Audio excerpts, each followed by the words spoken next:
Here we are. It's the Roaring '20s. Everyone thinks there'll never be another war. Hey, the war to end all wars has ended. But a lot of things happen around the world during this decade to make sure that the war does not end with the war that ends all wars.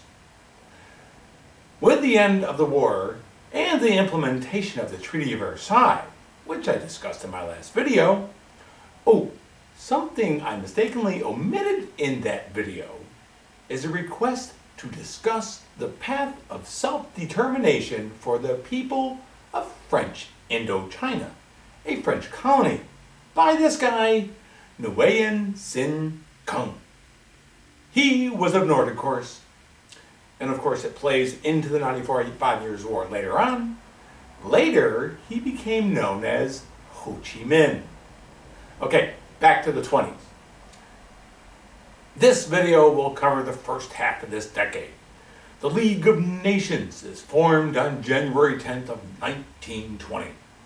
On January 19th of 1920, the United States Senate votes not to join. And on August 25th of 1921, the United States, which never ratified the Treaty of Versailles, ending World War I, as I mentioned in my last video, finally signed a separate peace agreement with Germany. In Germany, with its new government, the Weimar Republic, have a rough start after the implementation of the Treaty of Versailles. There are food shortages, riots, and worker unrest. Runaway inflation occurs when the Deutschmarks, the German currency, are printed in huge numbers to help pay the war reparations. By 1923, it was referred to as hyperinflation. This is when the value of a currency, like the Deutschmark, has less and less buying power by the minute. Something that costs 10 Deutschmarks in the morning might cost 1,000 Deutschmarks at the end of the day. Savings of people were completely wiped out and worthless. Internationally, at the Treaty of Rapallo in April of 1922, Germany and the Soviet Union normalized relations for the first time. This is a blow against the post-war order. In this treaty, Germany recognizes the Soviet Union. The following summer, the German leadership and the Red Army held a series of secret summits where they crafted the framework for military cooperation.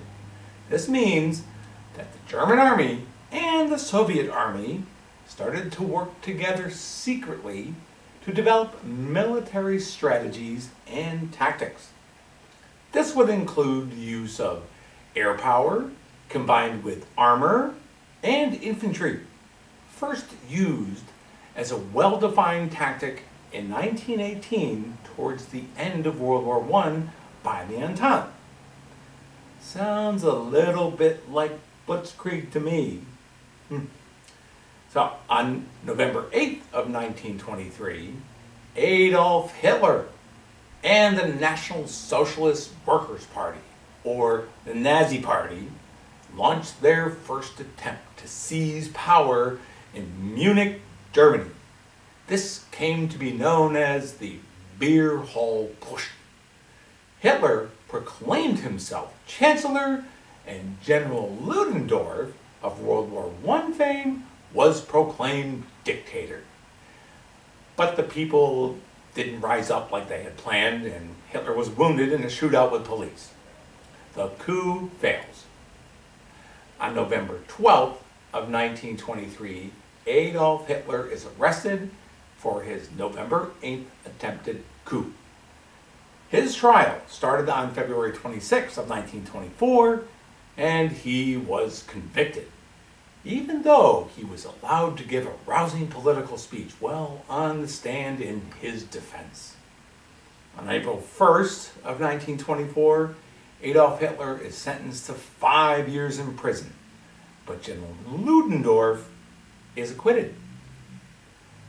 While in prison, Hitler wrote Mein Kampf, which is translated to be My Struggle. Most people don't know this book was subtitled 4.5 Years of Struggle Against Lies, Stupidity, and Cowardice. This book becomes the Bible of the Nazi Party and the blueprint for the Third Reich. On December 20th of 1924, Adolf Hitler is released from prison after serving less than 1 year for his 5-year sentence for treason. Also, in 1924, the German economy begins to recover after the reinvention of the German currency. When things start to get better, groups like the Nazis are not very popular and sink into near obscurity. Well, this is before social media and 24-hour news cycle. On the scientific front in Germany, in 1923, a couple of German researchers, Franz Fischer and Hans Trotz, working at the Kaiser Wilhelm Institute, developed a process for converting coal into gas, which was then used to make synthetic fuels. This becomes very important in the future continuation of the 95 Years' War. Now, in Italy in 1922 is descending into chaos after not faring so well during and after the First World War, even though they fought on the winning side of the Entente. They had major military losses against Austria-Hungary, and the people were not happy when things didn't end the way they thought they would. During that time, when people are unhappy, there is a fear of communist or social revolution. And the anti-communist fascist party was created. They were less than diplomatic in their tactics against the opposition. They used violence and intimidation, perpetrated by a group called the Black Shirts. This guy, Benito Mussolini, a fascist leader and a member of parliament, took advantage of this opportunity to take control of the government. And he did this by marching 25,000 black shirts into Rome. Please understand that his rise to power was far more complicated than him just saying, "Oh, I got this." But when he came into Rome, the King of Italy, Victor Emmanuel III, asked Mussolini to take control of the government out of his fear of the communists. He thought Mussolini was a good match for them. Mussolini was given the power to rule by decree and was given control of all the Italian police. Any opposition was quickly subdued and eliminated. He became dictator of Italy and was called El Duce. This kind of sounds a lot like someone else's rise to power, but about 10 years from now. The Catholic Church even endorses Mussolini as a gift from God to Italy. This is in return, of course, for Vatican City being declared a sovereign nation and not a part of the Italian Empire. Kind of makes me think of indulgences, but that's for another series. In France, things are not going all that well at all after the war either, even though they won. You must remember, all or most of the fighting and destruction on the Western Front was done on French soil for the 4+ years of the war. They were also dealing with the loss of 1.2 million dead and over 120,000 men who had lost a limb, over 40,000 men who were blinded, and over 600,000 widows, as well as 250,000 orphans. The economy was a mess. There were not enough workers to work the farms and the factories. This caused the workers that were left to feel empowered, and they decided to strike instead of rebuilding France and its economy. Gains were made on the workers' front, but fears of a Bolshevik-like revolution in France were aroused. I will cover the Bolsheviks in a bit. A lot of blood and terror were those folks, I'm telling you. The prime minister position of France, or of the French government, changes frequently and quickly. Prime Minister Clemenceau, who was part of a negotiating team of the Treaty of Versailles, was accused of not getting enough out of Germany. He resigned in 1920.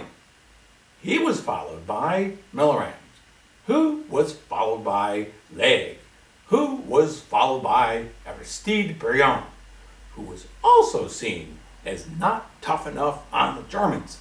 So he was replaced by Raymond Poincaré, who serves from 1922 until 1924.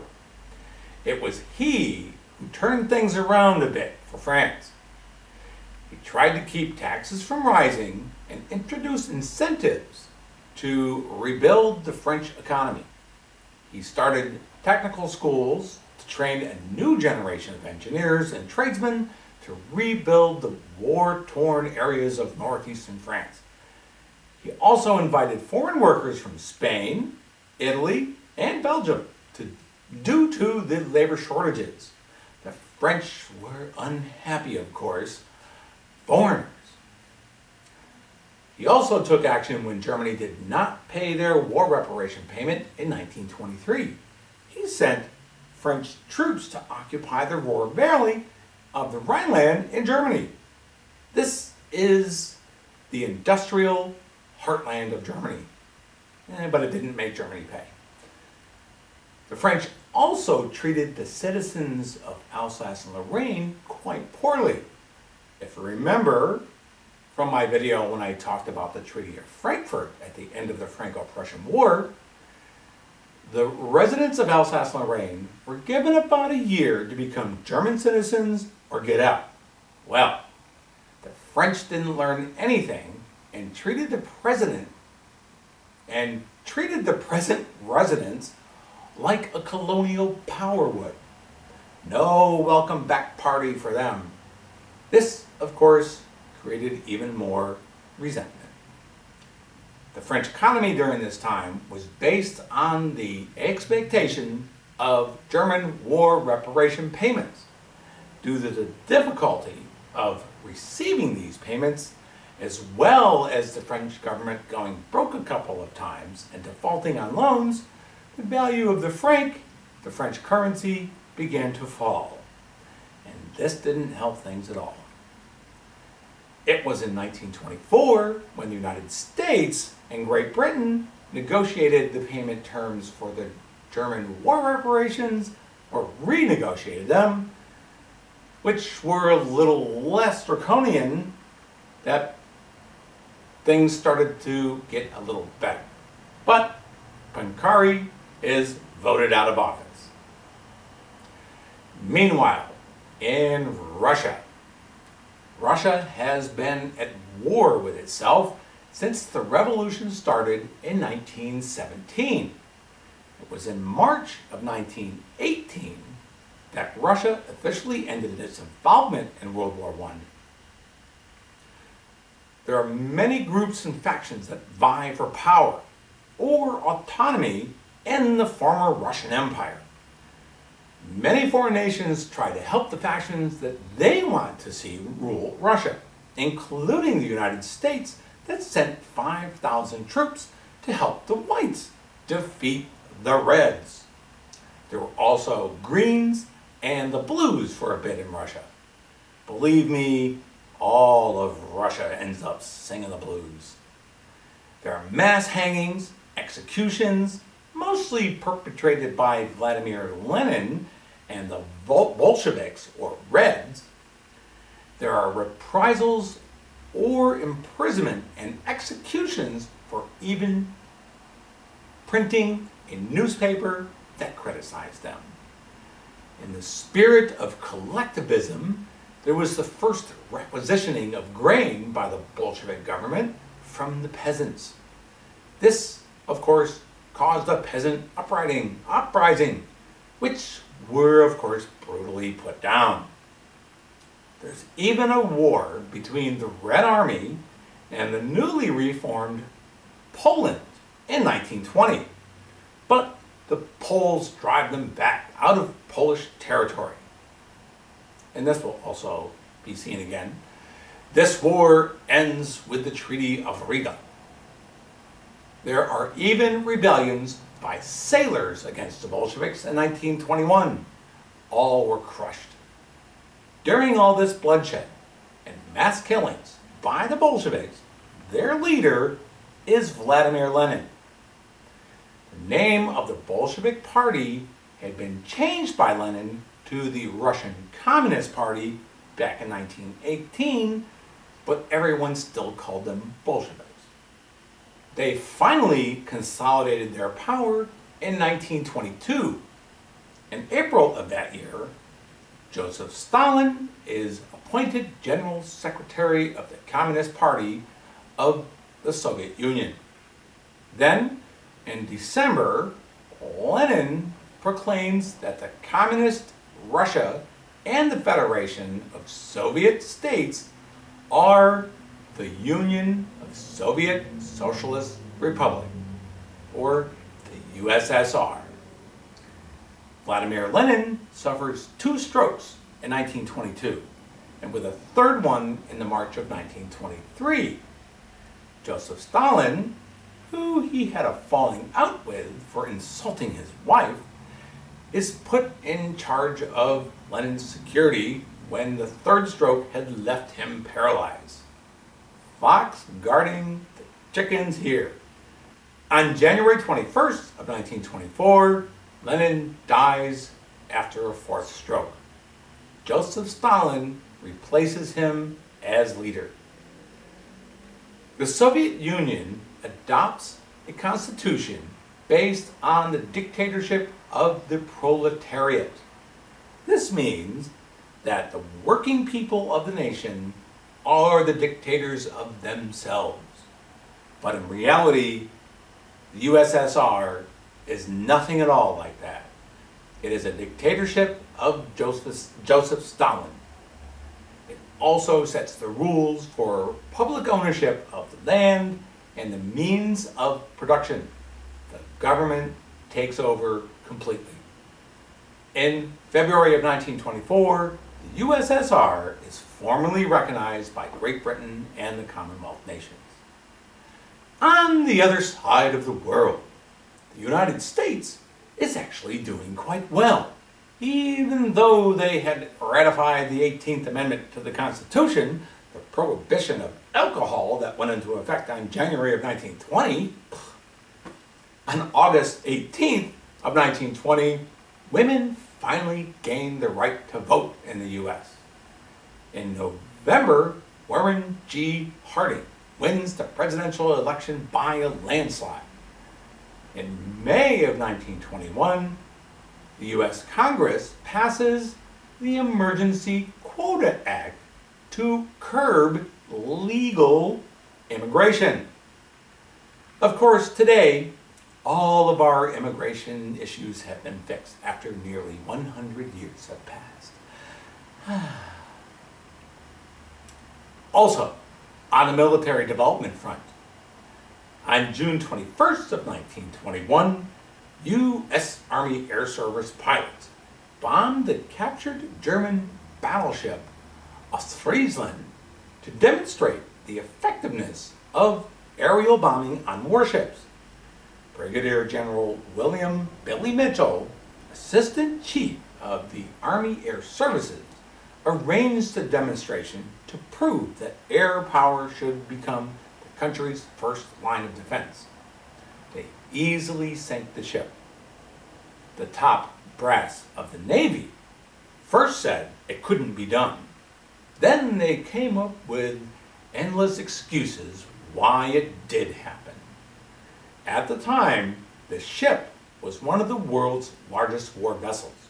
Of course, no one listens to General Mitchell. Oh, sidebar. General Billy Mitchell is the only person that an American bomber has ever been named after. The B-25 Mitchell.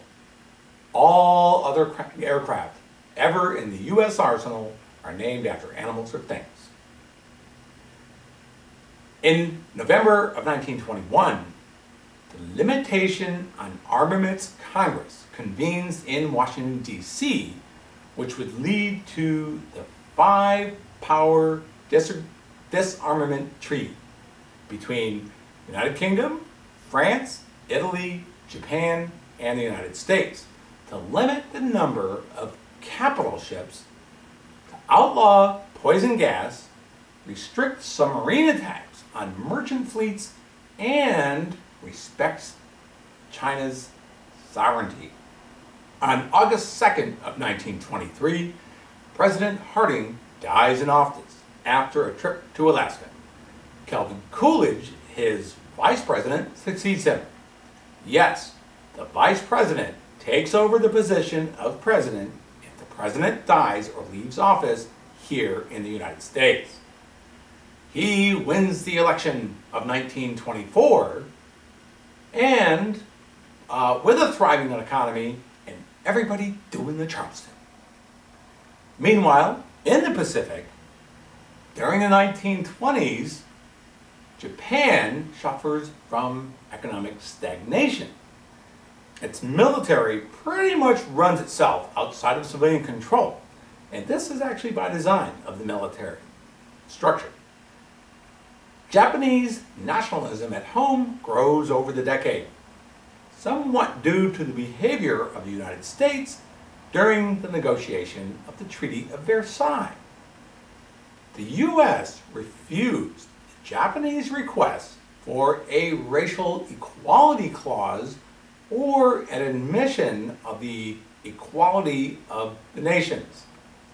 This is even though they were one of the big five industrial and military powers negotiating the Treaty of Versailles.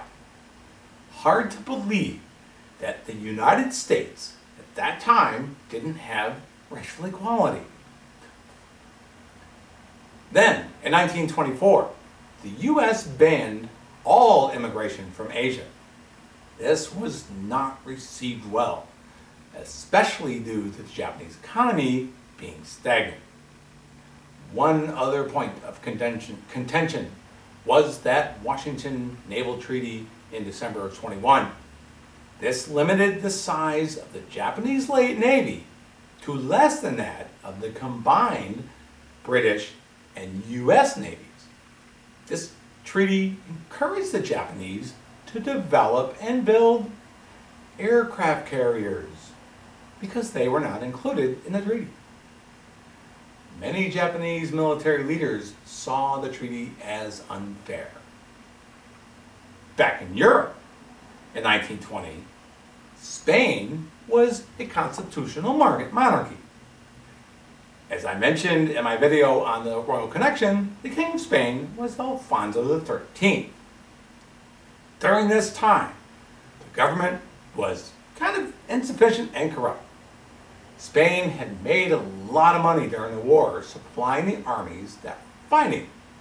Then in 1921, the Spanish army was sent to Spanish Morocco to put down a rebellion. It's a colony of Spain.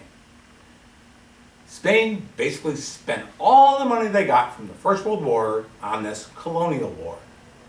And the Spanish army was pretty much massacred in Morocco. But the defeat just kind of showed how insufficient and corrupt Spain's leadership was. In 1923, Spain experienced a bloodless coup when King Alfonso agrees that General Primo de Rivera should take control of Spain. He ruled as military dictator until 1930, fully supported by King Alfonso. Now, in Great Britain, the economy was not doing so well. A large portion of the economy was based on international trade. Much of this was lost due to the war, and former customers became suppliers in competitions themselves. Unemployment reached a historical high in 1921. On the political front, a far more liberal government started to gain control over British politics. Also, women had the right to vote since 1918. Well, at least those women 30 and over.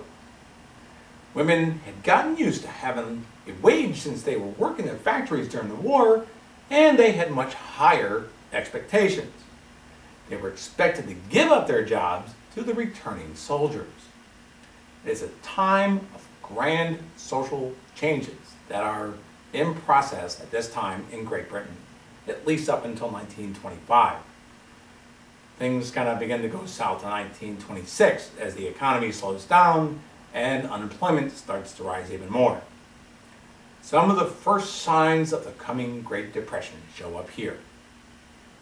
In my next video, I'll cover the second half of the 1920s and hopefully show some of the reasons for the economic crisis that followed.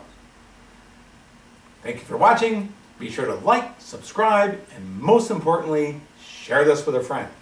And the best way you can tell a friend is to have them visit www.historyonyoutube.com. Thanks for watching. See you next time.